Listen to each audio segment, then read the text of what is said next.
The dust-caked woman standing at the quartermaster's counter had eyes that burned with the kind of desperation that came from 3 days without proper food, and 2 nights sleeping under a wagon with nothing but a thin blanket between her body and the hard California ground.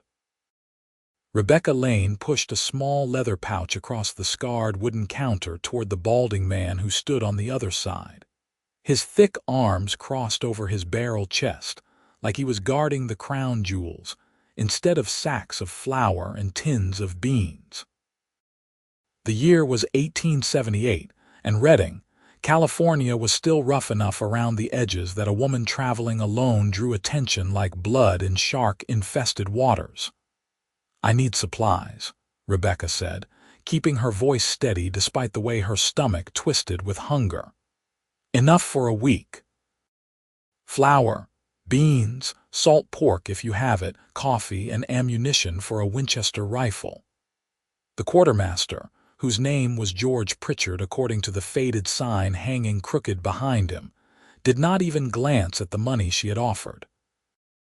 His gray eyes swept over her once, taking in the road dust on her split skirt, the way her dark auburn hair had come loose from its pins to hang in tangled waves around her shoulders, and the shadows under her green eyes that spoke of exhaustion so bone-deep it had become a permanent companion. "No," he said flatly. Rebecca blinked. "Excuse me," I said. "No. I do not sell supplies to women traveling alone. Too much trouble." He turned away from her as if the matter was settled, reaching for a clipboard that hung on a nail driven into the wall. Heat that had nothing to do with the California summer sun flooded Rebecca's face. "I have money. Good money. I am not asking for charity. Do not care if you are offering to pay in gold bars fresh from the Sacramento mines," Pritchard said without turning around. "Last time I sold supplies to a woman on her own, she got robbed not 3 miles outside of town. Then her husband came storming in here saying it was my fault, that I should have known better than to provision a defenseless female. Near about tore my establishment apart before the sheriff hauled him off. I learned my lesson. You want supplies, you come back with a man, a husband, brother, father, someone who can make sure you get home safe." Rebecca felt something crack inside her chest, some small reserve of patience she had been hoarding like gold dust. She had traveled nearly 200 miles to reach Redding, following a lead on a teaching position at the schoolhouse that had turned out to be filled 3 weeks before her arrival. Her money was running low. Her horse had thrown a shoe that morning and needed the farrier's attention, and she had exactly 4 dried biscuits and a canteen half full of water to her name. She did not have time for this nonsense. "I do not have a man to bring with me," she said, working to keep her voice level. "I am here alone because my circumstances have made it necessary. Now, I am a paying customer with legal tender and you are a merchant. Sell me the supplies I need." Pritchard finally turned to face her again, and there was something almost pitying in his expression that made Rebecca's hands curl into fists at her sides. "Listen, miss. I am sure you have got your reasons for being out here on your own, and I am sure they seem real important to you. But I got a business to run and a reputation to maintain. I do not sell to lone women, and that is final.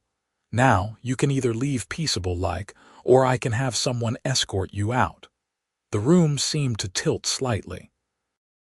Rebecca grabbed the edge of the counter to steady herself, and it was only then that she realized just how light-headed hunger and desperation had made her. Black spots danced at the edges of her vision, and she took a deep breath through her nose, willing herself not to collapse on this man's floor and give him even more reason to dismiss her. "This is not right," she whispered, but even as she said it, she knew it would not matter. Knew that out here, in towns like Redding where the law was still finding its footing and old prejudices died harder than the stubborn desert brush, a man's word was gospel, and a woman alone was nothing but a problem waiting to happen. She was still standing there, trying to figure out what her next move could possibly be, when a voice spoke from somewhere behind her left shoulder. "I will take everything the lady asked for, plus an extra 20 pounds of flour, another 10 pounds of coffee, 2 boxes of rifle ammunition, and a good canvas tarp if you have one that does not leak." Rebecca spun around, and for the first time since entering the dim interior of the quartermaster's building, she got a good look at the man, who had apparently been standing in the shadows near the door. He was tall, easily over 6 feet, with shoulders broad enough to block out a good portion of the light streaming through the doorway behind him. As he stepped forward into the lantern light, she could make out more details. Dark brown hair that curled slightly at the collar of his dusty work shirt, a strong jaw covered with several days' worth of beard, and eyes that were such a clear, startling blue they seemed to catch and hold the light like mountain lakes. He wore the unmistakable garb of a working cowboy, worn leather chaps over denim pants, spurs that clinked softly with each step, a gun belt slung low on his hips with a well-maintained Colt revolver holstered there, and a dark brown Stetson hat that had seen better days but was still serviceable. Everything about him spoke of hard work and long hours under the sun. From the weathered bronze of his skin to the calluses she could see on his hands as he reached up to tip his hat politely in her direction. "Madam," he said, and his voice was low and rough like gravel sliding down a mountainside. "Afternoon, Nathan," Pritchard said, and his entire demeanor had changed. Where before he had been closed off and dismissive, now he was practically beaming with merchant's enthusiasm. "You looking to stock up, heading out on a cattle drive?" Nathan Harding, as Rebecca would shortly learn his name to be, shook his head slowly. His blue eyes had not left her face, and there was something in his expression that she could not quite read. Concern, perhaps. Or maybe just curiosity about the travel-stained woman who was clearly on her last nerve. "No drive," Nathan said. "Just need supplies for the lady here and for myself. Figure we can share a tarp and some of the heavier items if she is agreeable to it." Pritchard's smile faltered. "Now, Nathan, I was just explaining to the young lady that I have got a policy about selling to women who are traveling alone. It is nothing personal, just good business sense." "So sell to me," Nathan said calmly. "I am buying. She can do whatever she wants with the supplies once they are mine, I reckon." There was a moment of tense silence where Pritchard seemed to be weighing his options. Rebecca held her breath, not daring to hope but unable to stop the small flutter of gratitude that started in her chest. This stranger had no reason to help her. She did not know him, had never seen him before in her life, and yet here he was, putting his money where her needs were. Finally, Pritchard sighed. "Fine. But you are responsible for making sure she gets home safe, you understand?" "I do not want any trouble coming back on me. She will get home safe," Nathan said, and there was something almost like a promise in his voice. "You have my word on it." 20 minutes later, Rebecca stood outside the quartermaster's establishment with Nathan Harding, watching as he efficiently divided the supplies into 2 equal piles.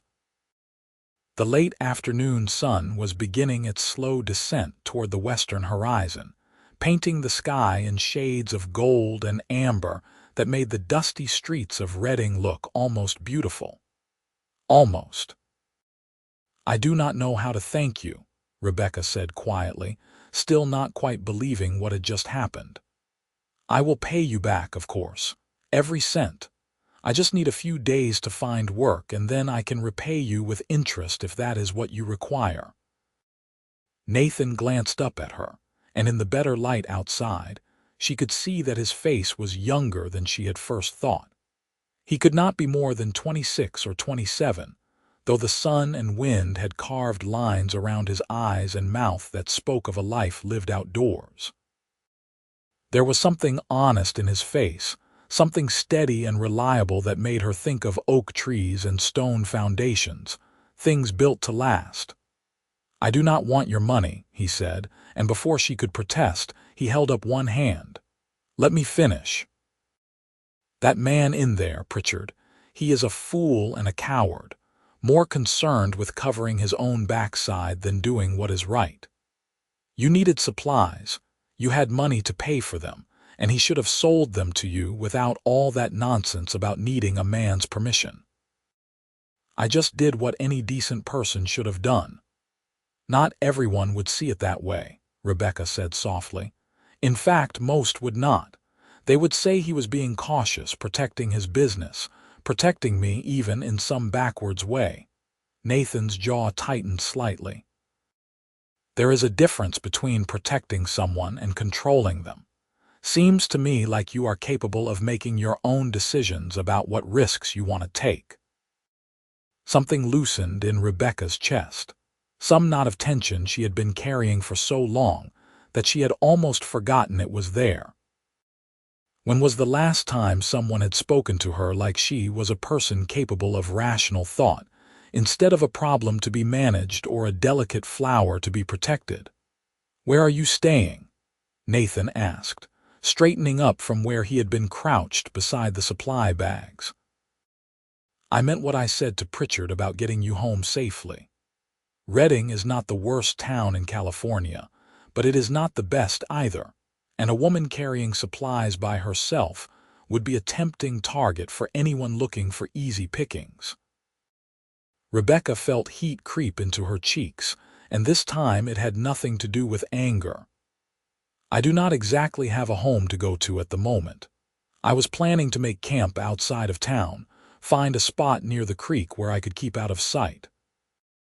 Something flickered across Nathan's face, gone too quickly for her to identify. "You have been sleeping rough for 2 nights now," she admitted, seeing no point in lying about it.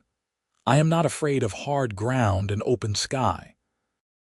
I grew up on a farm in Missouri, and I have slept in worse conditions than this. Missouri is a long way from California." "Yes," Rebecca said simply, not offering any more explanation than that. The story of how she had ended up alone in Redding with dwindling funds and no prospects was not one she felt like sharing with a stranger, no matter how kind he had been. Nathan seemed to sense her reluctance because he did not push. Instead, he looked up at the sky, judging the position of the sun with the practiced eye of someone who spent most of his time outdoors. "It will be dark in a couple of hours. Making camp outside of town is not the best idea, not with those supplies. I have got a room at the boarding house just up the street.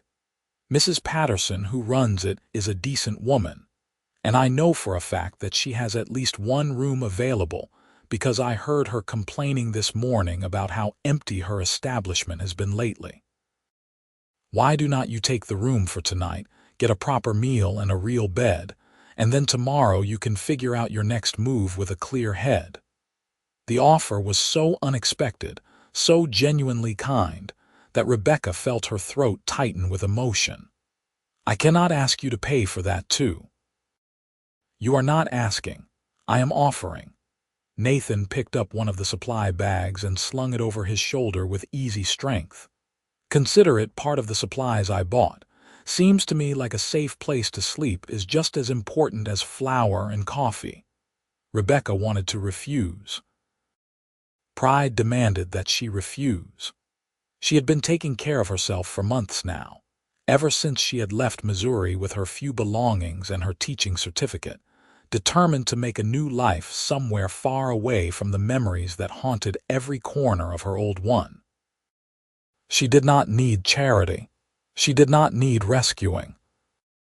But then her stomach growled audibly, loud enough that Nathan definitely heard it, and she thought about another night on the hard ground, another night watching the shadows and jumping at every sound, another night of rationing her last few biscuits and wondering if she had made a terrible mistake in coming west. "Just for tonight," she heard herself say. "And I will pay you back, I swear it." Nathan's face softened into something that might have been a smile, though it was hard to tell under the beard. "We can argue about payment later. For now, let us get you settled before Mrs. Patterson's supper gets cold. She makes a roast beef on Thursdays that is just about the best thing you will ever taste, and I would hate for you to miss it." The boarding house was a two-story structure painted a cheerful yellow that stood out like a sunflower among the more weathered buildings surrounding it. Mrs. Patterson turned out to be a plump woman in her 50s with shrewd brown eyes and salt and pepper hair twisted into a no-nonsense bun at the nape of her neck. She took one look at Rebecca's dusty, exhausted state and clucked her tongue like a hen who had found an abandoned chick. "Poor dear, you look about ready to fall over. Nathan Harding, you should have brought her here straight away instead of whatever else you have been doing. Come in, let me show you to your room. Supper will be ready in an hour, which gives you just enough time to wash up and make yourself presentable." Rebecca found herself swept along in Mrs. Patterson's wake, barely managing to grab her supply bags before being herded up a narrow staircase to a small but clean room on the second floor. The room held a single bed covered with a faded quilt, a washstand with a chipped ceramic basin and pitcher, a small wardrobe, and a window that looked out over the main street of Reading. "Washroom is at the end of the hall, Mrs. Patterson said briskly, setting down a stack of clean towels on the bed. "I will bring up some hot water for you in a minute. You take your time getting settled, and when you are ready, come down to the dining room. Nathan has already paid for the room and board, so do not worry about any of that." Before Rebecca could formulate a response, Mrs. Patterson was gone, the sound of her footsteps retreating down the hallway. Alone for the first time since the encounter at the Quartermaster's, Rebecca sank down onto the edge of the bed and let out a long, shaky breath. What had just happened? She had come into town this morning desperate and alone, had been turned away by a prejudiced merchant, and then had been rescued by a stranger with blue eyes and a quiet voice who had asked for nothing in return. It felt surreal, like something out of one of the dime novels her younger sister used to smuggle into their shared bedroom back home. Rebecca closed her eyes briefly against the wave of homesickness that threatened to overwhelm her. Missouri felt like a lifetime ago, even though it had only been 4 months since she had packed her trunk and boarded the train west. 4 months since her father had died, leaving behind nothing but debts and a farm that the bank had wasted no time in seizing. 4 months since her mother had remarried with almost unseemly haste to a man who made Rebecca's skin crawl, a man who looked at her in a way that made her want to scrub herself raw. She had left the morning after the wedding, unable to spend one more night under the same roof as her new stepfather. Her mother had cried and begged her to stay, but Rebecca had seen the relief in her eyes too, the knowledge that one less mouth to feed meant a slightly easier life. So she had taken her teaching certificate, the small amount of money her father had hidden away in a tobacco tin, and her grandmother's wedding ring, and she had headed west toward opportunity and freedom, and a life of her own making. Except opportunity had proven more elusive than she had anticipated. The teaching position in Sacramento had fallen through when the school board had decided to hire a man instead. The job at a general store in Placerville had disappeared when the owner's nephew had needed work. And the position here in Reading, the one she had pinned all her hopes on, had been filled before she even arrived. A knock at the door pulled her from her thoughts. Mrs. Patterson stood there holding a large kettle of steaming water, which she poured into the basin with practiced efficiency. "There you are, dear. That should be enough for a good wash. I will expect you downstairs in 45 minutes. She paused at the door, studying Rebecca with those sharp eyes. "Nathan Harding is a good man, one of the best I have known. Whatever trouble brought you to Reading traveling alone, you could do worse than accepting his help with grace." Then she was gone again, leaving Rebecca to stare at her own reflection in the small mirror that hung above the washstand. The woman looking back at her was almost unrecognizable from the Rebecca Lane who had left Missouri 4 months ago. That Rebecca had been soft, protected, naive about the ways of the world. This Rebecca had hungry eyes and sun-darkened skin, and a wariness that had been earned through hard experience.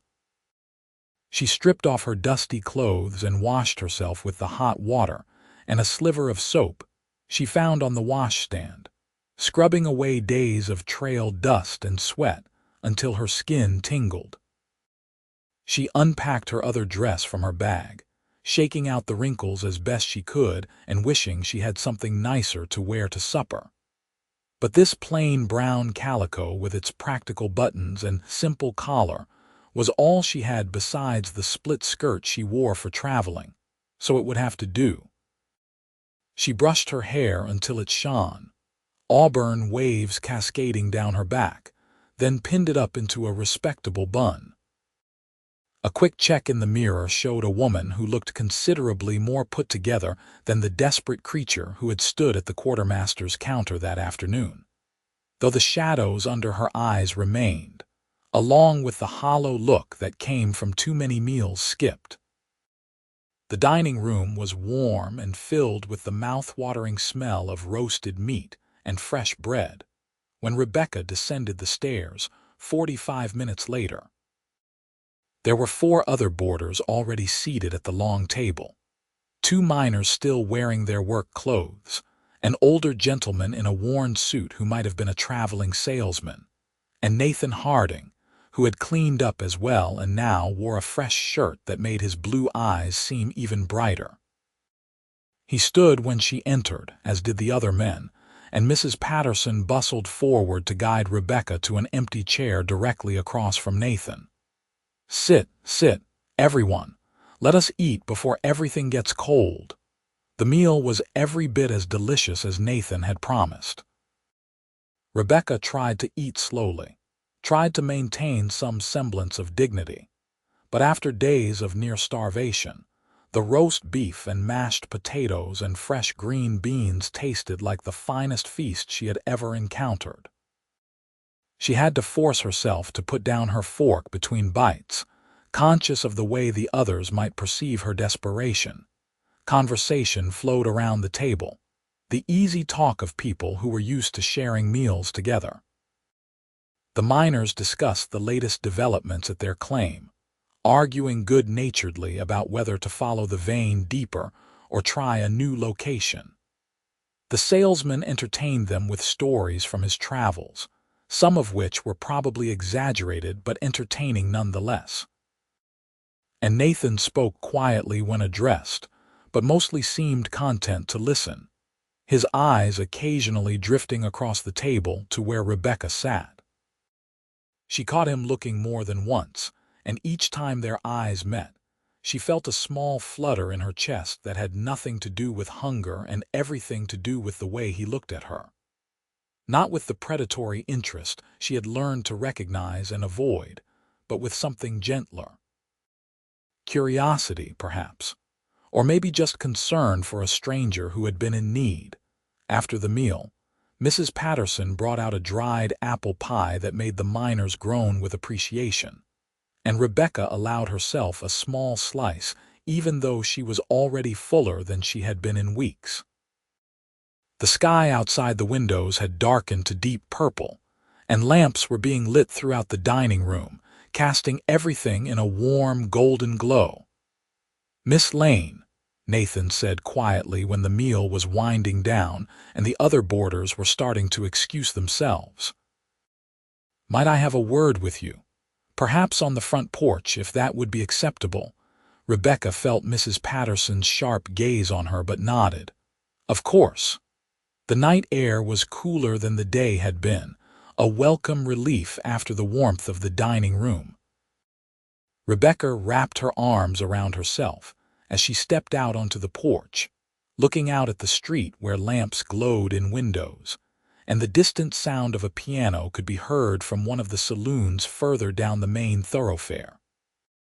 Nathan leaned against the porch railing, his hat in his hands, turning it slowly in a gesture that suggested nervousness. "I wanted to talk to you without an audience. Mrs. Patterson means well, but she has ears like a hawk and a tendency to spread news faster than a telegraph wire." Rebecca smiled slightly. "She seems like a good woman." "She is. She has looked after me since I came to Reading 3 years ago, treated me like the son she never had." He paused, seeming to gather his thoughts. "I know you said you are here looking for work. Can I ask what kind of work you are qualified for?" "I am a teacher," Rebecca said, and she could not quite keep the note of pride from her voice. "I have a certificate from a teaching academy in Missouri, and I have experience working with children of all ages. I came to Reading because I heard there was an opening at the schoolhouse, but when I arrived, I learned that the position had been filled." "What is your plan now?" It was a fair question, one she had been asking herself repeatedly over the past 2 days. "I am not certain yet. I need to find some kind of employment, at least enough to earn sufficient money to move on to the next town and try again. I was thinking perhaps I could find work as a seamstress or a cook, maybe help out at one of the stores in town. Something temporary until I can afford to continue searching for a teaching position."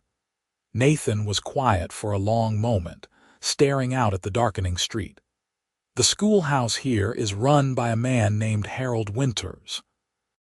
He is competent enough, but the school is growing, and there has been talk in town about needing an assistant teacher.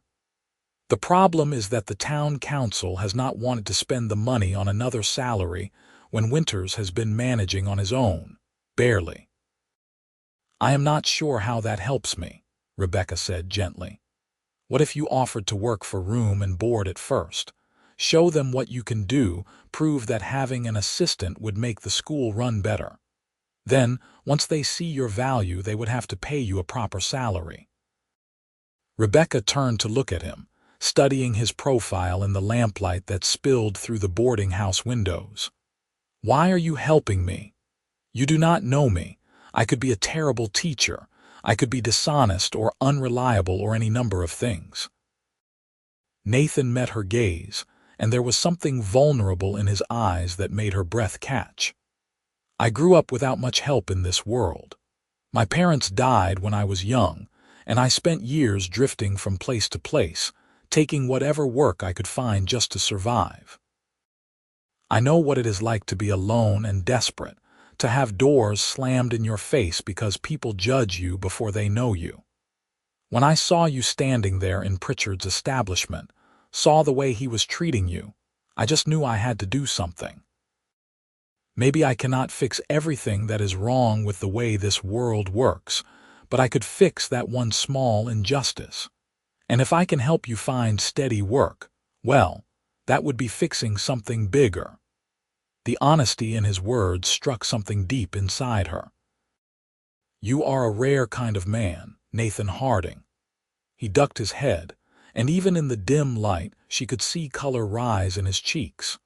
"I am just a cowboy who tries to do right when the opportunity presents itself. Nothing special about that." "I think you might be wrong about that," Rebecca said softly. They stood there in comfortable silence for a few minutes, listening to the sounds of Reading settling in for the night. Somewhere down the street, a dog barked. Horses moved in the livery stable's corrals, their hooves making soft sounds against the packed earth. The piano in the saloon played on, a melancholy tune that drifted through the evening air. "I work at the Double H Ranch about 5 miles outside of town," Nathan said eventually. "I am the foreman there, which means I oversee the other cowboys and make sure everything runs smoothly. It is good work, steady pay, and the owner, Henry Hallbrook, is a fair man.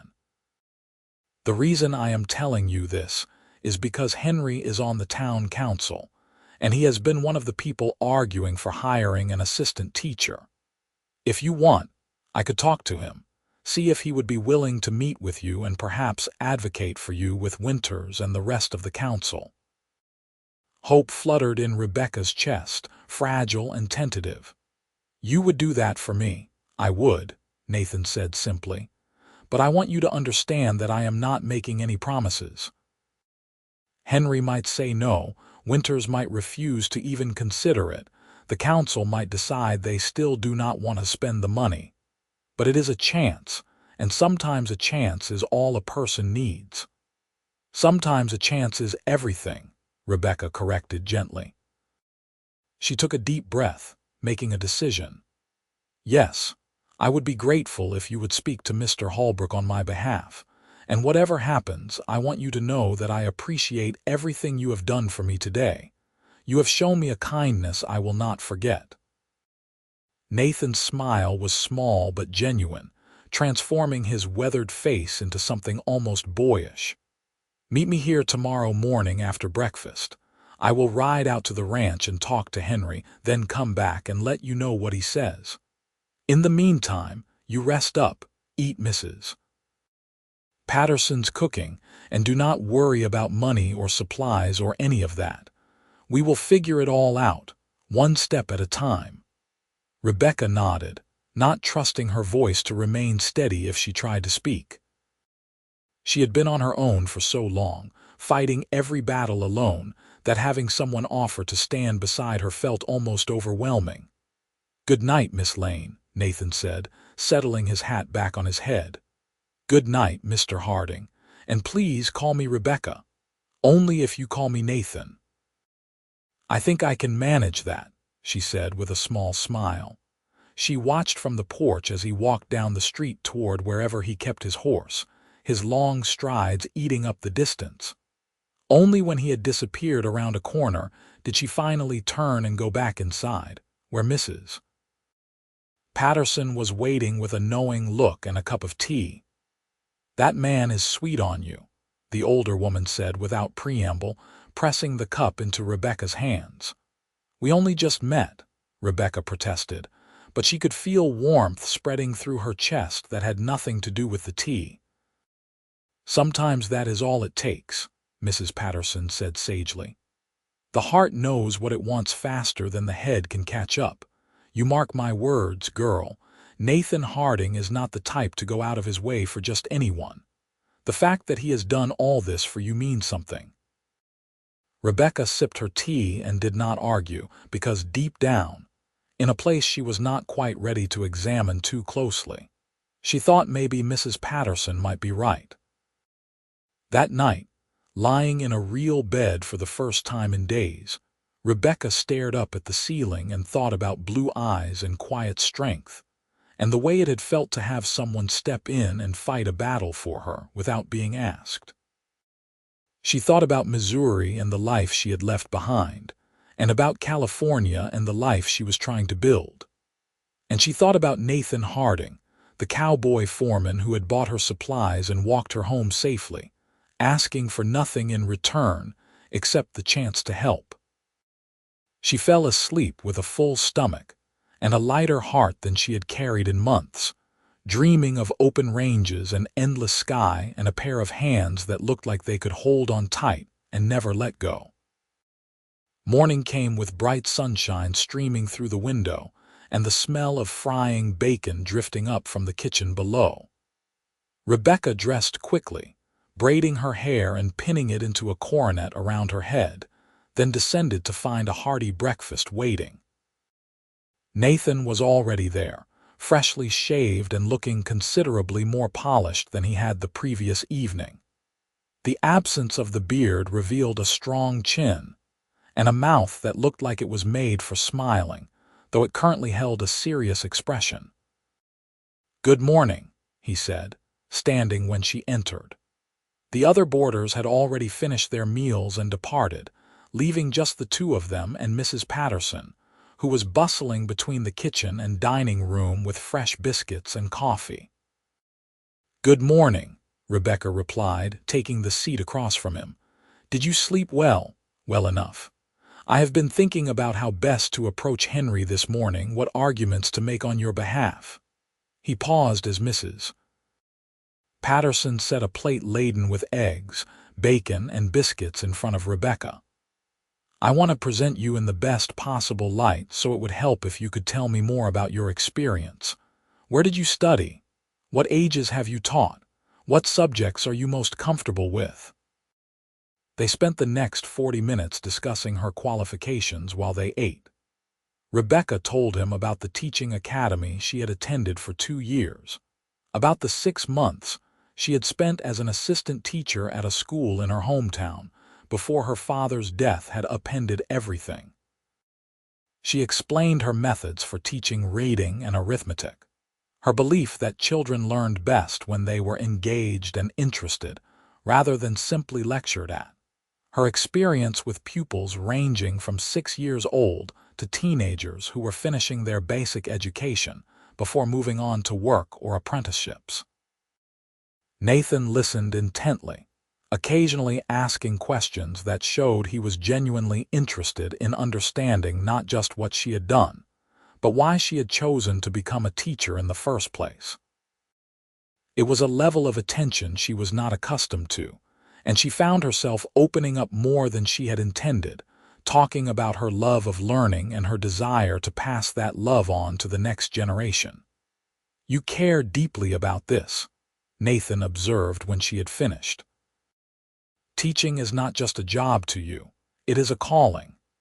"Yes," Rebecca said simply, because there was no other way to put it. "I know it might sound idealistic or naive, but I genuinely believe that education is the key to improving people's lives. If you can teach a child to read, to think critically, to question and explore and imagine, you give them tools they can use to build any future they want. I have seen it happen. I have watched students who started out struggling suddenly have everything click into place, and the light that comes into their eyes when they realize they can learn, they can understand, they can achieve things they never thought possible. That is what I want to do with my life.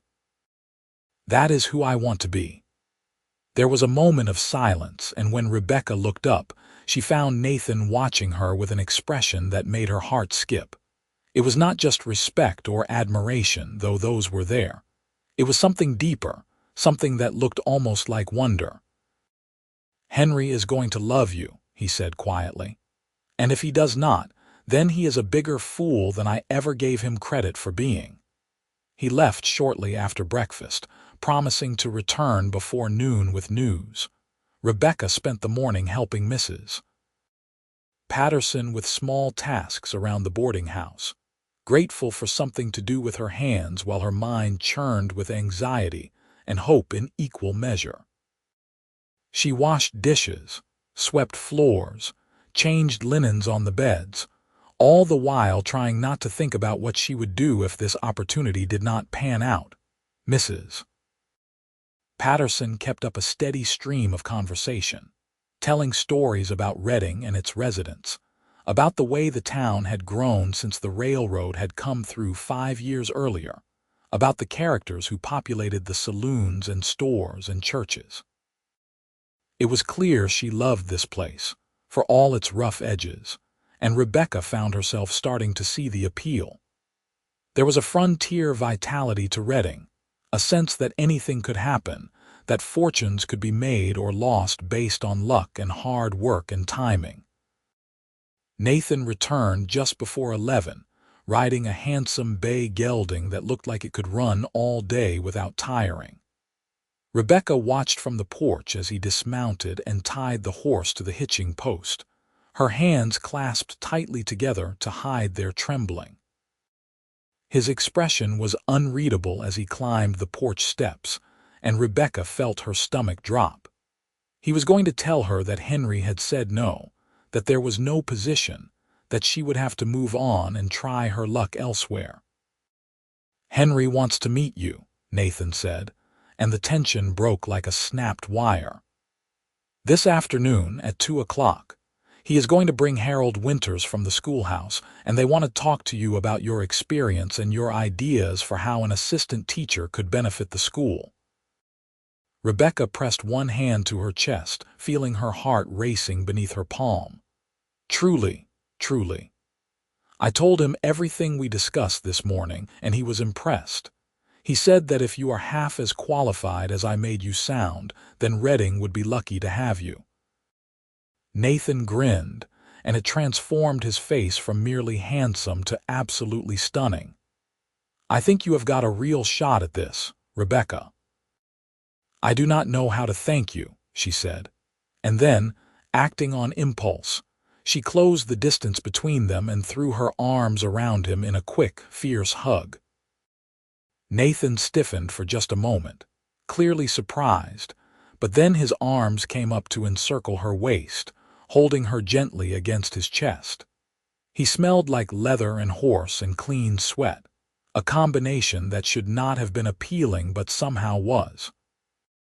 Rebecca could feel the steady beat of his heart against her cheek, could feel the strength in the arms that held her, and for just a moment she allowed herself to lean into that strength, to take comfort in the simple human warmth of another person. Then reality reasserted itself and she pulled back, her cheeks flaming.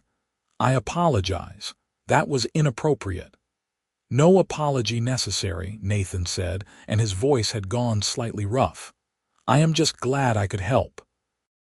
Now, we should probably figure out what you are going to say to Henry and Winters. Do you want to practice? I can pretend to be them, ask you the kinds of questions they are likely to bring up.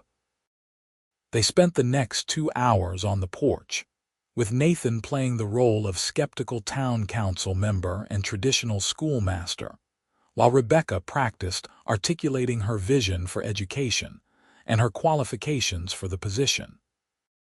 He was surprisingly good at coming up with difficult questions, pushing her to defend her methods and explain her reasoning. And by the time they finished, Rebecca felt as prepared as she could possibly be. You are going to do wonderfully, Nathan assured her as they walked toward the schoolhouse at 1:45. He had offered to accompany her, and Rebecca had accepted gratefully, glad for the moral support.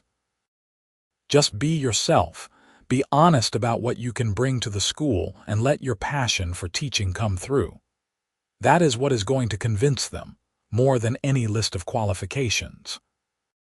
The schoolhouse was a simple wooden structure painted white with a bell tower on top and windows along both sides to let in natural light. Inside, it was a single large room with rows of desks facing a blackboard at the front, and a pot-bellied stove in the corner for heating during winter months. 2 men were waiting there. One was elderly and thin with wire-rimmed spectacles, and a sour expression that suggested he found most things in life to be disappointing. That would be Harold Winters, Rebecca guessed. The other was perhaps 45, with thick gray streaked dark hair and a weathered face that suggested he spent more time outdoors than in. His eyes were shrewd but not unkind as they swept over Rebecca, taking her measure. Henry, Mr. Winters, this is Miss Rebecca Lane, Nathan said, making the introductions. Rebecca, this is Henry Holbrook, who owns the Double H Ranch, and Harold Winters, who has been teaching at this school for the past 8 years. Rebecca shook hands with both men, noting the way Winters' grip was limp and brief, while Henry's was firm and confident. Thank you for agreeing to meet with me. I know my arrival in Reading was unexpected, and I appreciate you taking the time to consider me for this position.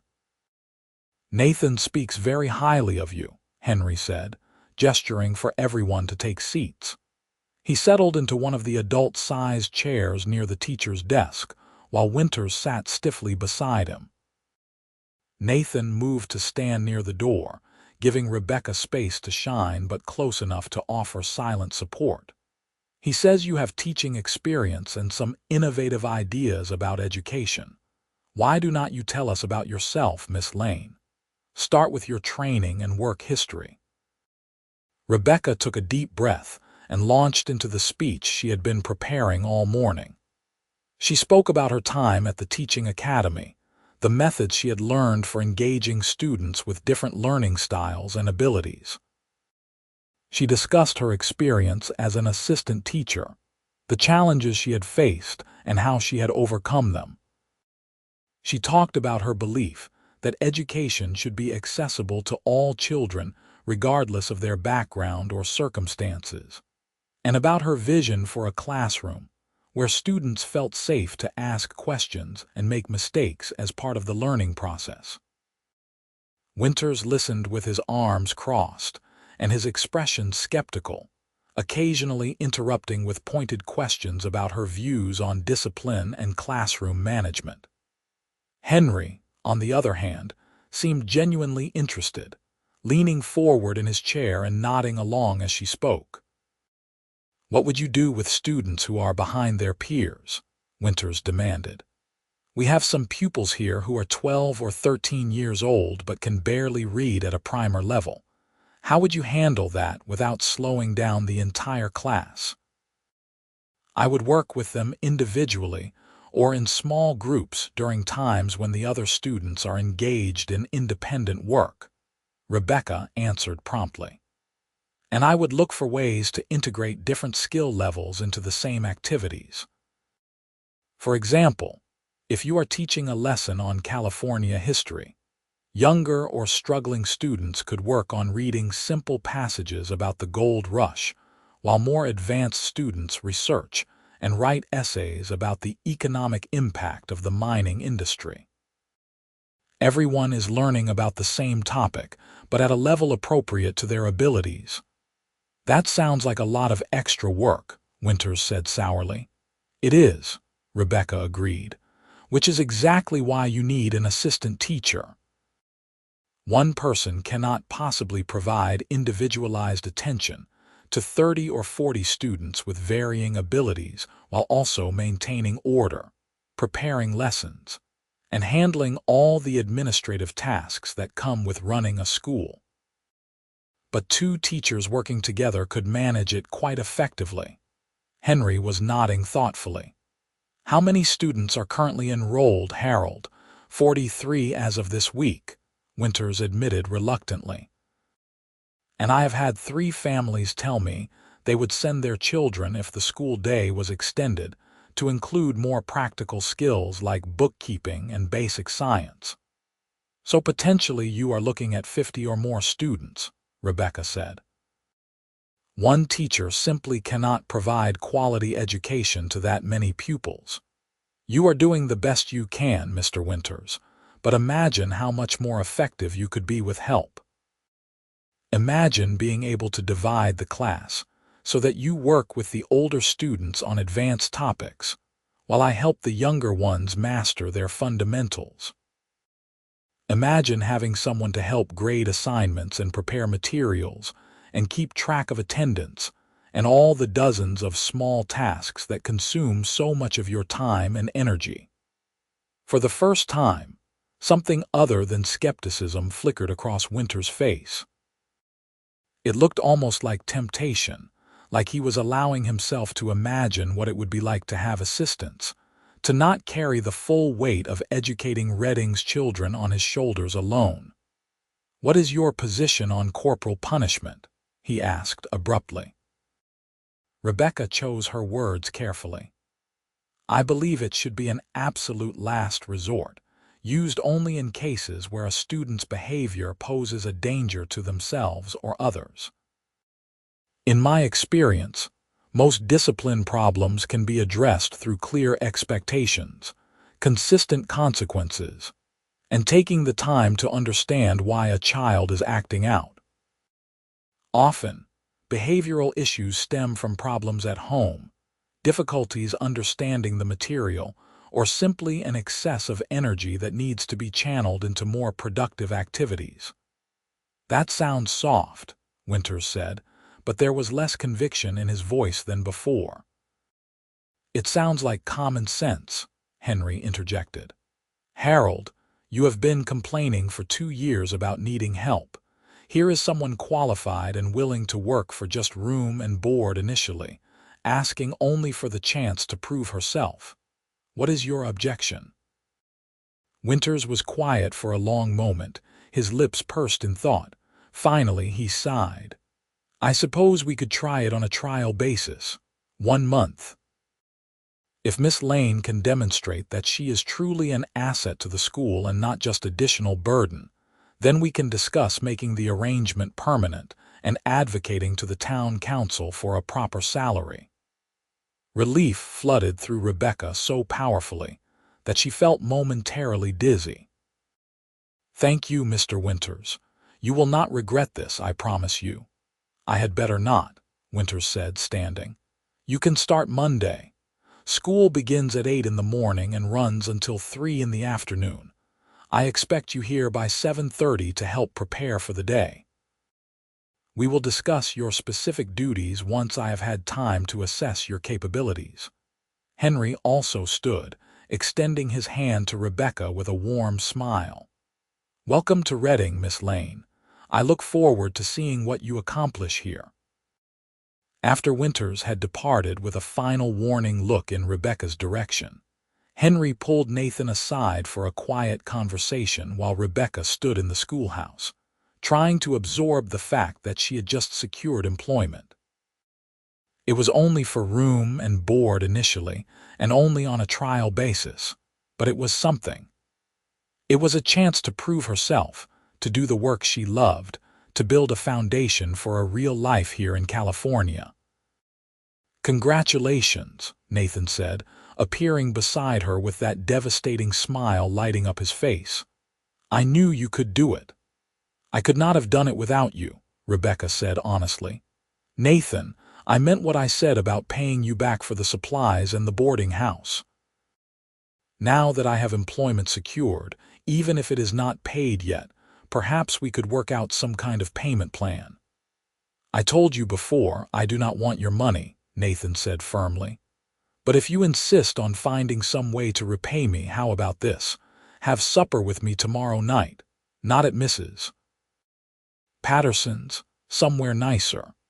The hotel dining room serves a decent steak and they have tablecloths and everything." Rebecca blinked, caught off guard by the invitation. "Is that proper? I mean, we barely know each other." "That is the point of supper, is it not? To get to know each other better." Nathan's expression turned uncertain. "Unless you do not want to, of course. I do not mean to presume." "No, I want to," Rebecca said quickly, surprised by how much she meant it. "I would enjoy having supper with you, Nathan." The smile that spread across his face made her knees feel slightly weak. "Tomorrow evening, then. I will pick you up at 6. They walked back to the boarding house together in the golden afternoon light, and Rebecca found herself very aware of how close Nathan was walking beside her, how his hand occasionally brushed against hers as they moved through the dusty streets. People watched them pass with curious eyes, and Rebecca knew that by tomorrow, half of Reading would be speculating about the nature of their relationship. Let them speculate, she thought with a small internal smile. For the first time since leaving Missouri, she felt like maybe, just maybe, things were going to work out after all. The next day passed in a blur of preparation. Rebecca spent the morning at the schoolhouse with Winters, who showed her around the building, explained his curriculum and expectations, and grudgingly admitted that having assistance with the younger students would free him up to focus more attention on the older pupils who were preparing to finish their education. In the afternoon, she went through her meager belongings and realized with some dismay that her brown calico dress was truly the nicest thing she owned. Mrs. Patterson, who had apparently already heard all about the supper invitation from sources Rebecca could not begin to fathom, took one look at the dress and shook her head. "That will not do at all. You are going on an outing with a fine young man and you need to look the part." Before Rebecca could protest, Mrs. Patterson had disappeared upstairs and returned with a dress in a soft blue fabric that looked like it had never been worn. "This belonged to my daughter," she explained, holding it up against Rebecca's frame to check the fit. "She left it here when she got married and moved to San Francisco 3 years ago. Said I could do whatever I wanted with it. I think it will suit you beautifully, and the color will bring out your eyes." "I cannot accept this," Rebecca protested, even as her fingers itched to touch the lovely fabric. "You can, and you will," Mrs. Patterson said firmly. "Consider it payment for all the help you have been giving me around the boarding house. Now go try it on, and let us see if it needs any alterations." The dress fit almost perfectly, requiring only minor adjustments to the waist that Mrs. Patterson accomplished in less than an hour with her nimble fingers and a sewing needle. When Rebecca looked at herself in the mirror, she barely recognized the woman staring back. The blue fabric did indeed bring out the green in her eyes, and the cut of the dress was more flattering than anything she had ever owned, fitted through the bodice and then falling in graceful folds to the floor. "You look beautiful," Mrs. Patterson said with satisfaction. "Nathan is not going to know what hit him." Rebecca felt her cheeks warm, but she could not deny the small thrill of pleasure that ran through her at the thought of Nathan seeing her in this dress. When had she started caring so much about what he thought of her appearance? Somewhere between the quartermaster's establishment and now, she supposed. Somewhere in the space of his kindness and his steady presence and those blue eyes that looked at her like she was someone worth knowing. Nathan arrived precisely at 6, dressed in dark pants and a white shirt that looked freshly pressed, his hair neatly combed and his boots polished to a shine. He held his hat in his hands and his jaw went slightly slack when Rebecca descended the stairs in her borrowed blue dress. "You look," he began, then stopped, seeming to search for words. "You look lovely, Rebecca." "Thank you," she said, acutely aware of Mrs. Patterson watching from the doorway with a satisfied expression. "You clean up rather well yourself." The hotel dining room was indeed nicer than Mrs. Patterson's establishment, with white tablecloths and real china plates and silverware that gleamed in the lamplight. Nathan requested a table near the window, where they could watch the evening activity on the street below while they ate. He ordered steaks for both of them, along with roasted potatoes and vegetables, and a bottle of wine that the waiter assured them was from a vineyard in Sonoma that was making quite a name for itself. "I feel like I should confess something," Nathan said once they had been served and were alone again. "I have never done this before, the whole courting supper thing, I mean. I have taken meals with women, sure, but never because I was trying to make a good impression or show someone I was interested in more than just passing acquaintance." Rebecca found his honesty endearing. "I have never been courted before either, if that makes you feel any better. In Missouri, most of the young men I knew were boys I had grown up with, and I never looked at them as potential suitors. And since leaving home, I have been too focused on survival to think much about romance. So we are both amateurs at this," Nathan said with a slight smile. "Maybe that works in our favor. No expectations to live up to, just two people getting to know each other." They talked through the meal, the conversation flowing easily from topic to topic. Nathan told her about his work at the Double H Ranch, describing the daily rhythms of ranch life with obvious affection. He spoke about the cattle drives, the challenge of managing the other cowboys who worked under him, the satisfaction of seeing a job well done. He told her about coming to Redding 3 years ago with nothing but his horse and his saddle and finding work with Henry Holbrook, who had taken a chance on a drifter with no references and a complicated past. "What was complicated about your past?" Rebecca asked gently. Nathan stared into his wine glass for a moment. "I told you my parents died when I was young. What I did not mention was that I spent years after that just drifting, angry at the world and not much caring what happened to me. I got into fights, fell in with some rough characters, did things I am not particularly proud of now. Nothing truly terrible, but enough that there were a few towns where I was not welcome anymore. Henry was the first person in a long time who looked past all that and saw someone worth investing in.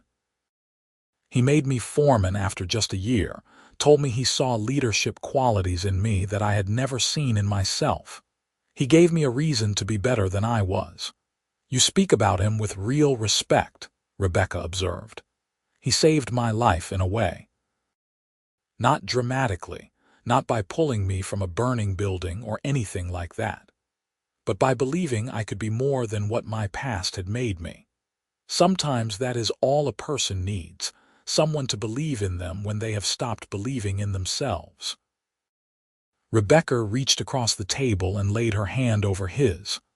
I understand that more than you might think. When I left Missouri, I felt like a failure.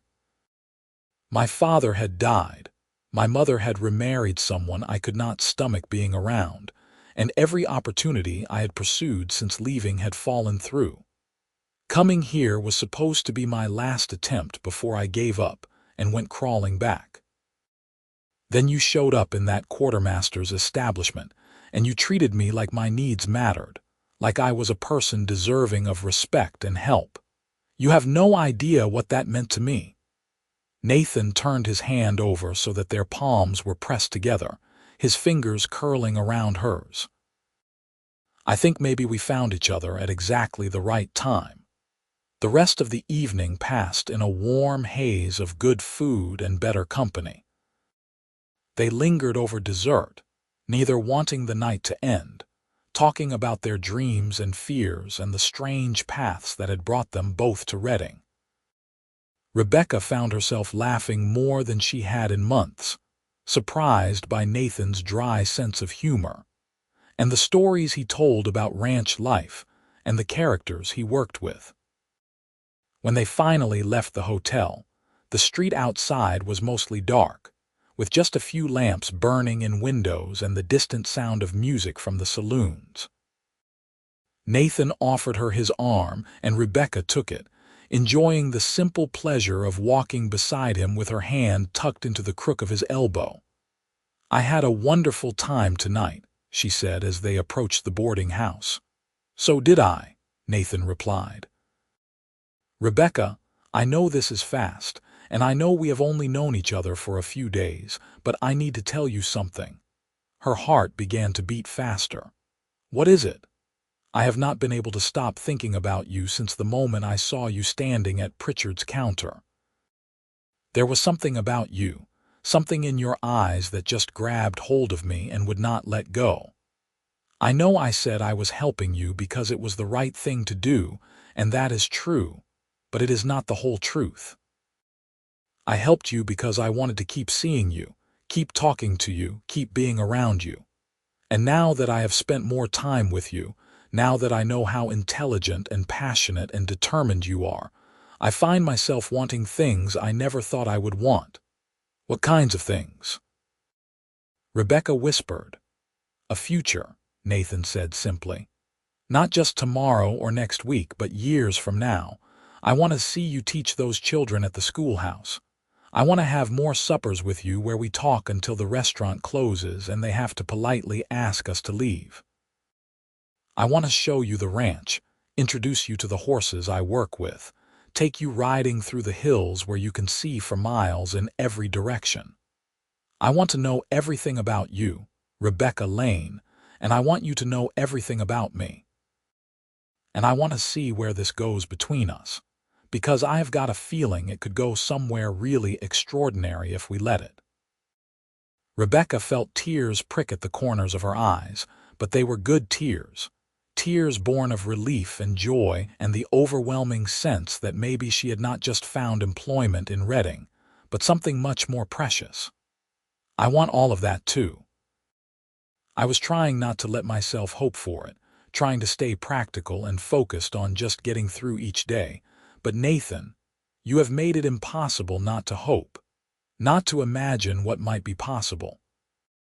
He lifted his free hand to cup her cheek, his thumb brushing away the single tear that had escaped to trail down her face.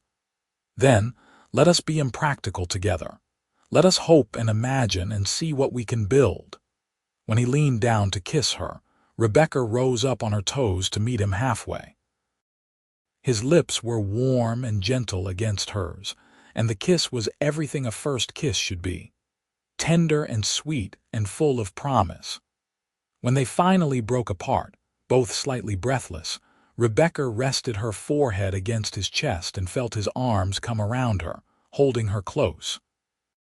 "I should go inside," she said reluctantly. "Mrs. Patterson is probably watching from the window, and if I stay out here much longer, I will never hear the end of it." Nathan laughed softly. "She means well, she does. And she will be insufferably pleased with herself when she learns that her matchmaking was successful." "Is that what this is? Successful matchmaking?" Rebecca pulled back just enough to look up at him. "I think it might be. Or at least the beginning of something that could become very successful indeed." She slept deeply that night, her dreams full of blue eyes and strong hands, and the feeling of being held safe and wanted. When she woke the next morning, she lay in bed for a few extra minutes, replaying every moment of the previous evening and marveling at how drastically her circumstances had changed in less than a week. She had arrived in Reading desperate and alone, and now she had employment, a place to stay, and the beginning of something with Nathan that felt important in ways she was only starting to understand. The next few weeks fell into a pleasant pattern. Rebecca threw herself into her work at the schoolhouse, arriving early each morning to help Winters prepare lessons, and staying late to clean up and plan for the following day. The students were curious about their new teacher, testing her boundaries at first, but Rebecca quickly established herself as firm but fair, someone who would not tolerate disruption, but who genuinely cared about their learning and well-being. She discovered that she had a particular talent for working with the struggling students, the ones who had fallen behind, and were starting to believe they would never catch up. She spent extra time with them, breaking down concepts into manageable pieces and celebrating every small victory. Within 2 weeks, she had 3 students who had been reading at a primer level moving through second-grade materials, and the pride on their faces made all the long hours worthwhile. Even Winters seemed grudgingly impressed. "You have a gift for this," he admitted one afternoon as they watched a group of younger students working together on an arithmetic problem Rebecca had designed. "I have been trying to get through to young Tommy Miller for 2 years, and you have accomplished more with him in 2 weeks than I managed in all that time." "You laid the groundwork," Rebecca said diplomatically. "I am just building on what you started. Do not sell yourself short, Miss Lane. You have a talent, and this school is better for having you here." He cleared his throat awkwardly. "I will be recommending to the town council that they approve a permanent position for you at a proper salary. You have more than proven your worth." Rebecca felt like she might float away with happiness. A permanent position meant security, meant she could truly start building a life here instead of just surviving day to day. It meant she had succeeded in doing exactly what she had set out to do when she left Missouri. Her evenings and Sunday afternoons belonged to Nathan. He would ride into town after finishing his work at the ranch, and they would walk together through Reading streets, or sit on the boarding house porch talking until the stars came out, or occasionally venture out to the ranch where he would show her around and introduce her to the horses he cared for with such obvious devotion. The more time she spent with him, the more Rebecca found herself falling completely and irrevocably in love. It was not just his kindness or his steady presence, though those were certainly part of it. It was the way he listened when she talked about her students, genuinely interested in their progress and challenges. It was the way he supported her dreams without trying to control them or shape them to fit his own vision. It was the way he made her laugh with his dry observations about ranch life and the antics of the cowboys he supervised. It was the way he looked at her like she was the most fascinating person he had ever met, like he could spend the rest of his life learning about her and never grow bored. And it was the way he touched her, always respectful but increasingly affectionate. His hand at the small of her back when they walked together, his fingers laced through hers as they sat side by side on the porch, his lips pressing soft kisses to her forehead and cheeks, and eventually, as they grew more comfortable with each other, her mouth.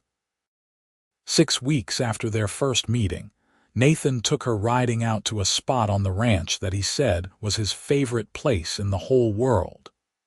It was a hilltop overlooking a valley where cattle grazed peacefully, with mountains rising in the distance and the sky stretching endlessly overhead. They dismounted and sat on a flat rock, sharing the lunch Mrs. Patterson had packed for them, and Rebecca thought she had never seen anywhere more beautiful. "I come here when I need to think," Nathan said, staring out at the view. "When ranch life gets overwhelming or I need to make a difficult decision, I ride out here and just sit for a while. There is something about this place that makes everything seem clearer, like the perspective helps put things in proportion." "I can see why you love it," Rebecca said softly. "It is peaceful, like nothing bad could ever touch you up here." "Rebecca," Nathan said, turning to face her fully, "I need to ask you something, and I need you to be completely honest with me." Her heart started to pound. "Of course. What is it? Are you happy here in Redding? With your work at the school, with your life here with me? Because if you are not, if there is something missing or something you want that I am not giving you, I need to know. I need to understand what you need to be truly happy." Rebecca took his face between her hands, making him look directly into her eyes. "Nathan Harding, I am happier than I have ever been in my entire life. The work at the school fulfills me in ways I cannot even properly articulate. I am making a real difference in these children's lives, and they are making a difference in mine. And you have given me something I did not even know I was missing. You have given me someone to share my life with, someone who sees me not as a burden or a problem to be managed, but as a partner. Someone who values my thoughts and respects my choices and makes me feel like I matter. So yes, I am happy. Extraordinarily, almost frighteningly happy." The tension in Nathan's shoulders eased and a smile spread slowly across his face. "Good. That is good, because I have been thinking a lot lately about the future, about what I want my life to look like 5 years from now, 10 years from now. And in every version of that future I imagine, you are there beside me. Not behind me or in front of me, but beside me, as my equal and my partner in everything." "Nathan," Rebecca breathed, hardly daring to believe where this conversation was heading. He slid off the rock to kneel in front of her, taking both of her hands in his. "Rebecca Lane, I know we have not been courting for very long by traditional standards. I know some people might say we are rushing things, that we should wait longer and be more cautious. But I also know that I have never been more certain of anything in my life than I am of this. I love you. I love your intelligence and your passion and your determination. I love the way you care about your students and the way you light up when you talk about teaching.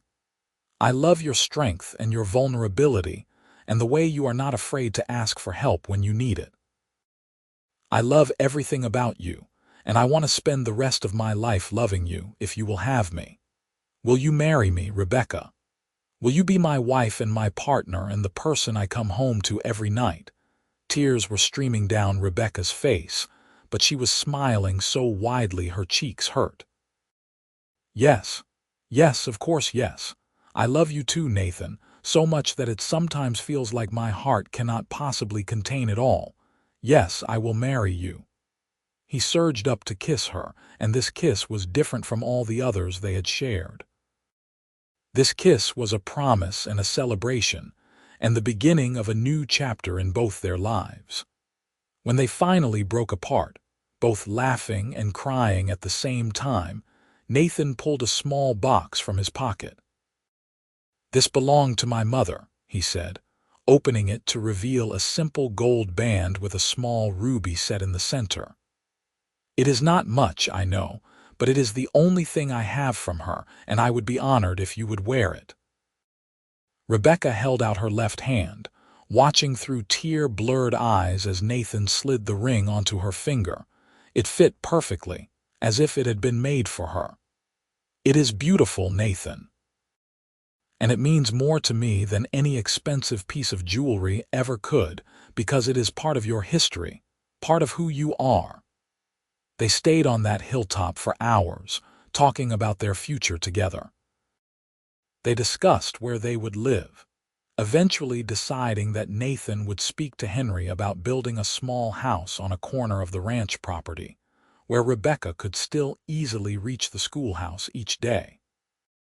They talked about children, both agreeing that they wanted a family, but that they would wait a year or two to let Rebecca establish herself fully in her teaching position. They made plans and dreamed dreams, and by the time they rode back to Redding in the golden light of late afternoon, Rebecca felt like she was floating. Mrs. Patterson took one look at Rebecca's glowing face and the ring on her finger and let out a whoop of joy that probably woke half the neighborhood. "I knew it. I told you, did I not? I told you from the very first night that Nathan Harding was sweet on you, and look what happened. When is the wedding? Please tell me you are going to let me help with the preparations." The wedding took place 2 months later on a crisp October morning in 1878 at the small church on the edge of Redding. Rebecca wore a white dress that Mrs. Patterson had helped her sew, with lace at the collar and cuffs that had been a gift from several of her students' mothers. Her hair was pinned up with small white flowers woven through the curls, and she carried a simple bouquet of wildflowers that Nathan had picked himself the evening before.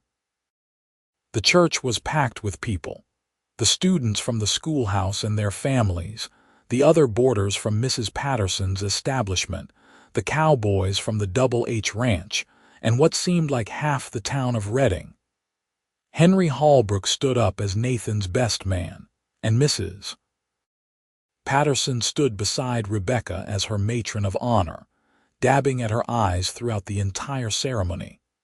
When the preacher pronounced them husband and wife, and Nathan lifted Rebecca's veil to kiss her, the church erupted in applause and cheers. They walked back down the aisle hand in hand, both grinning like fools, and stepped out into the sunshine to be met with more congratulations and well wishes than Rebecca had ever received in her life. The reception was held at the ranch, with tables set up in the yard and enough food to feed a small army. There was music and dancing and laughter, and Rebecca found herself pulled into so many conversations and introductions that her head spun. But through it all, she was constantly aware of Nathan nearby, his eyes finding hers across the crowd, his hand reaching for hers whenever they were close enough to touch. As evening fell and the celebration began to wind down, Nathan led Rebecca away from the party to the small house that had been built over the past 2 months.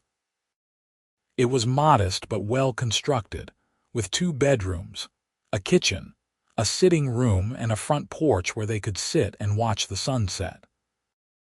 Nathan had built most of it himself with help from some of the other ranch hands, working in the evenings and on Sundays to have it ready in time for the wedding.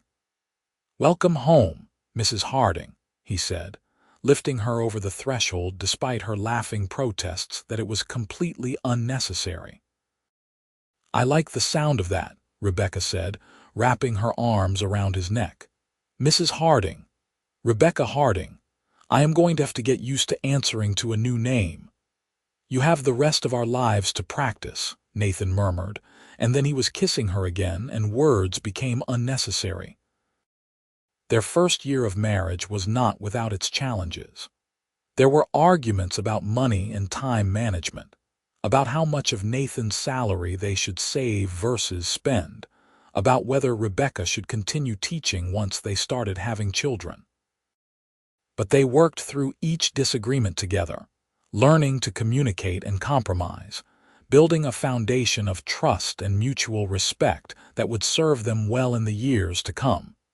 Rebecca thrived in her position at the schoolhouse.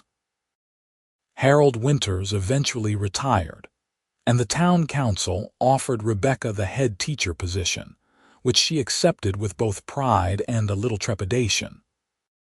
She hired an assistant teacher, a young woman named Sarah who reminded Rebecca of herself a few years earlier, and took great satisfaction in mentoring her the way she wished someone had mentored her when she was starting out.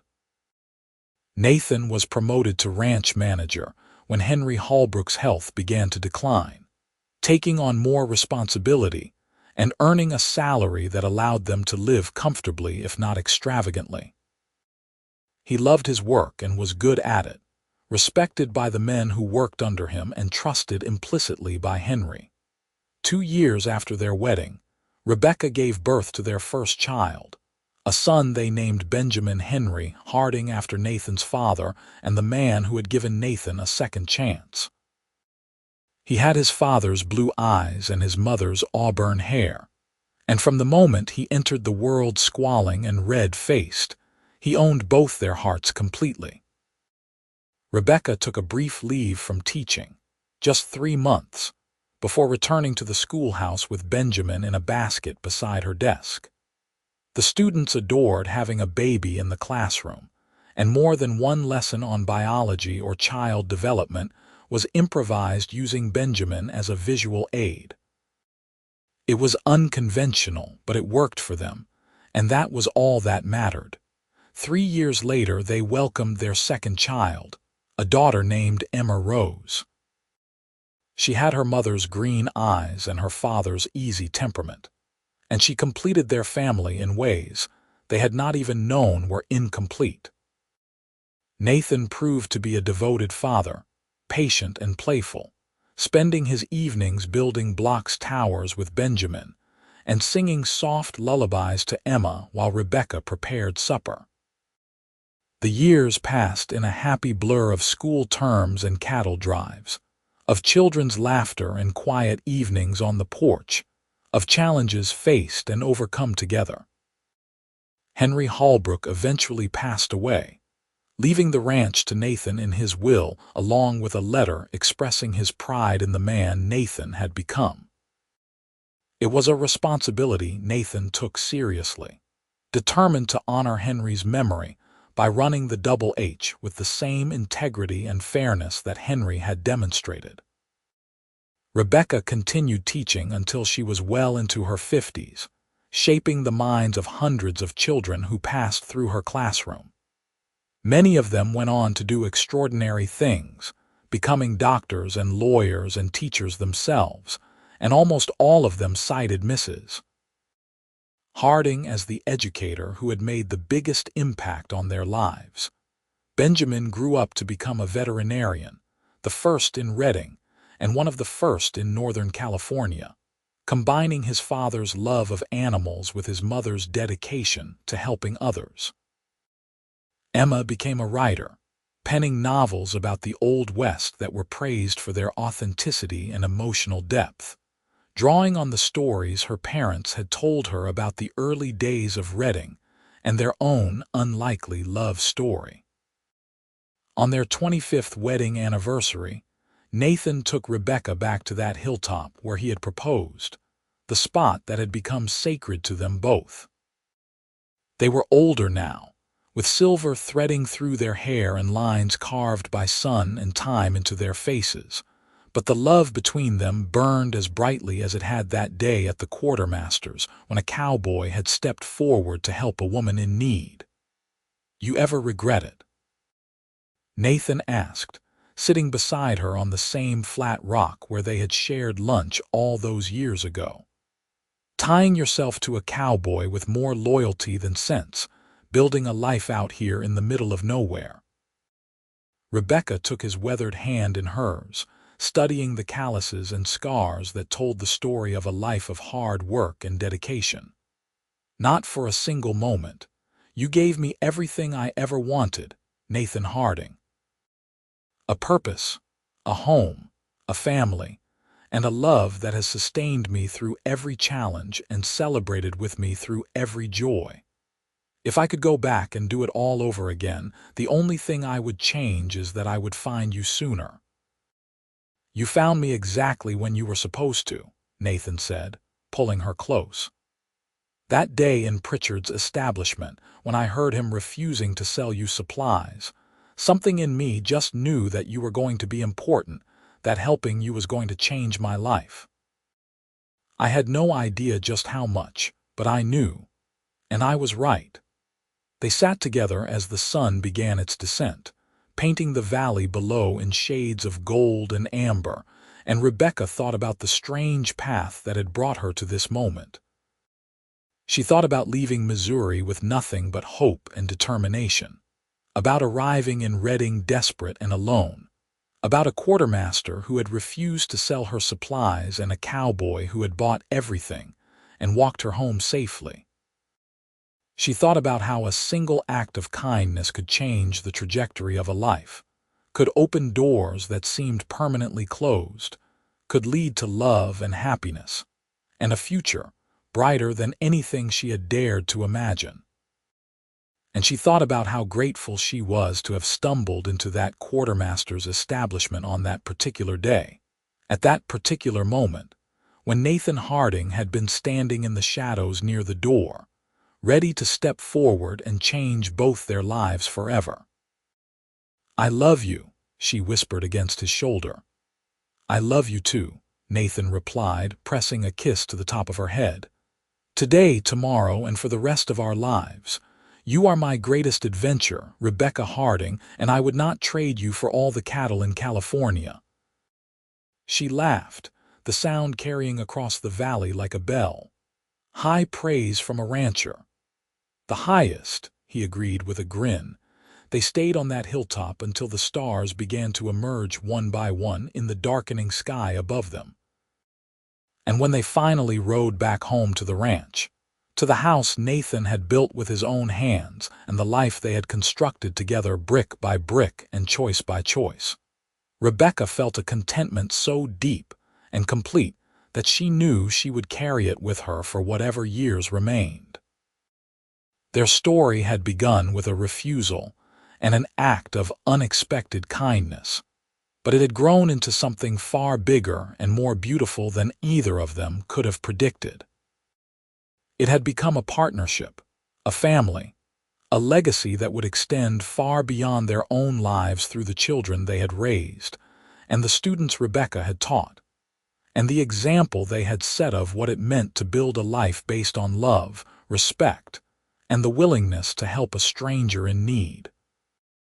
Nathan and Rebecca Harding lived to see their golden anniversary, surrounded by children and grandchildren who had gathered to celebrate a love story that had become legend in Reading. They told the story of how they met, embellishing some details and laughing over others, and the younger generations listened with rapt attention to this tale of the Old West and the unlikely romance that had blossomed from a moment of crisis. "So grandfather just bought all the supplies for a complete stranger?" one of their grandsons asked, clearly amazed by the concept. "He did," Rebecca confirmed, her eyes finding Nathan's across the crowded room. "He saw someone who needed help and he helped, no questions asked." "That is the kind of man your grandfather is. And grandmother was so beautiful and fierce that I could not help but fall in love with her on the spot," Nathan added, making Rebecca blush even after 50 years of marriage. "Still is, in fact." The party went late into the night, full of music and dancing, and the kind of joy that only comes from a family who genuinely loves and likes each other. And when it was finally over, when the last guest had departed and the house was quiet again, Nathan and Rebecca sat together on their porch, rocking gently in the chairs their children had given them for their 40th anniversary. "Quite a turnout," Nathan observed, reaching over to take Rebecca's hand. "We are blessed," Rebecca agreed. "More blessed than I ever thought possible when I was that frightened girl standing at Pritchard's counter, wondering how I was going to survive another day." "You were never just a frightened girl," Nathan said seriously. "You were a warrior, fighting for your dreams and your future. You were the bravest person I had ever met, and you still are. Everything we built together, Rebecca, you made possible. Your strength, your determination, your refusal to give up even when everything seemed hopeless. That is what created all of this." Rebecca shook her head. "We created this together. Your kindness gave me the foundation I needed to build a new life. Your love gave me the courage to reach for things I had stopped believing were possible. We are a team, Nathan. We always have been, from that very first day." They sat in comfortable silence for a while, listening to the night sounds of the ranch. Cattle lowing in the distance, horses moving in their stalls, the rustle of wind through the grass. This place had been their home for more than 50 years, had witnessed their joys and sorrows, their triumphs and struggles, their growth as individuals and as a couple. "You think we will be remembered?" Rebecca asked softly. "After we are gone, will people tell our story?" "I think we already are remembered," Nathan said. "Every student you taught who went on to make something of themselves, every cowboy I helped mentor into becoming a better man, every person whose life we touched in some small way. We are in all of them, Rebecca. Our story lives on through theirs." "That is a comforting thought," Rebecca said, leaning her head on his shoulder. "That we made a difference, that our lives mattered." "They mattered immensely," Nathan assured her, "and they still do. Every day we wake up and choose to love each other. Every day we work to make our little corner of the world a bit better. That matters. Never doubt that." They stayed on the porch until Rebecca started to doze, her head heavy on Nathan's shoulder, her hand still clasped in his. Carefully, so as not to wake her, Nathan lifted her into his arms, marveling at how light she had become with age, and carried her inside to their bedroom. He laid her gently on the bed they had shared for 50 years, removed her shoes, and covered her with the quilt that had been a wedding present from Mrs. Patterson, who had passed away 15 years earlier, but whose memory still lived vividly in their hearts. Then he lay down beside her, pulling her close, and thought about the strange and wonderful journey that had brought them to this moment. A quartermaster's refusal, a cowboy's intervention, a walk through dusty streets that had led to a lifetime of walks together, through good times and bad, through challenges and triumphs, through every season of life from vibrant youth to contented old age. "Thank you," he whispered into the darkness, though whether he was thanking Rebecca or fate or whatever force had brought them together, he could not have said. "Thank you for all of it." Nathan Harding passed away peacefully in his sleep 2 years after their golden anniversary, with Rebecca beside him holding his hand. He was 78 years old and had lived a good, full life surrounded by love and purpose. The funeral drew hundreds of people, from ranch hands who had worked under him decades earlier to former students of Rebecca's, who remembered Mr. Harding's visits to the schoolhouse and the gentle way he spoke to children. Rebecca grieved deeply, but without bitterness. They had been granted 52 years together, which was more than many couples received, and every one of those years had been worth the eventual pain of loss. She continued living in their house on the ranch for another 5 years, teaching occasionally as a substitute when the schoolhouse needed her, spending time with her children and grandchildren and great-grandchildren who had begun to arrive. She told their story often, to anyone who would listen, because she wanted it remembered. She wanted people to know that love could begin in the most unexpected places, that a single act of kindness could change everything, that building a life with someone was both the hardest and most rewarding work a person could undertake.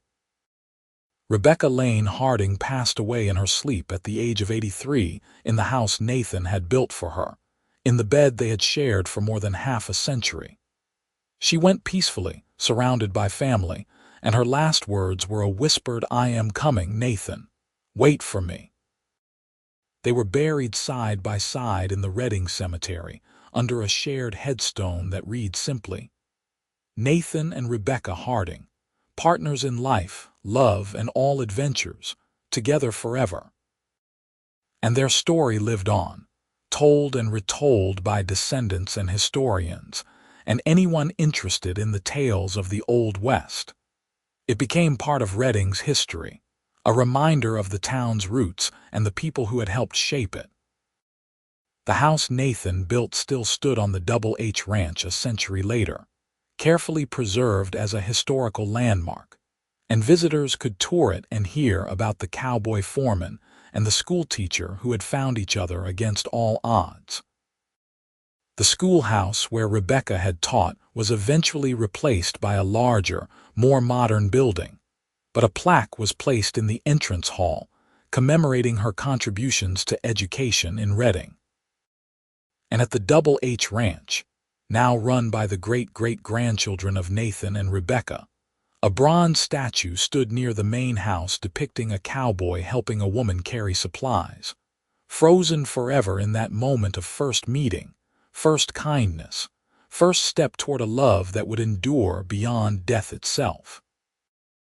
Their story was a testament to the power of compassion, the courage required to build a life in a harsh and unforgiving land, and the transformative nature of love when it is nurtured with care and dedication.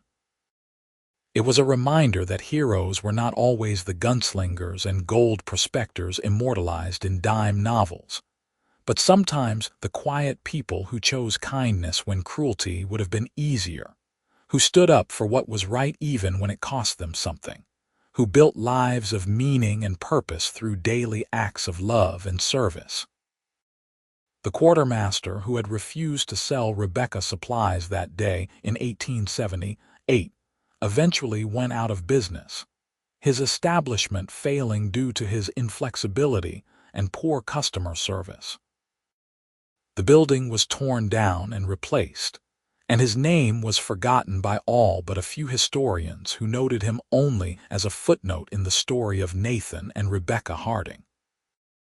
But Nathan and Rebecca themselves were remembered with love and respect, their names spoken with admiration by generations who came after them.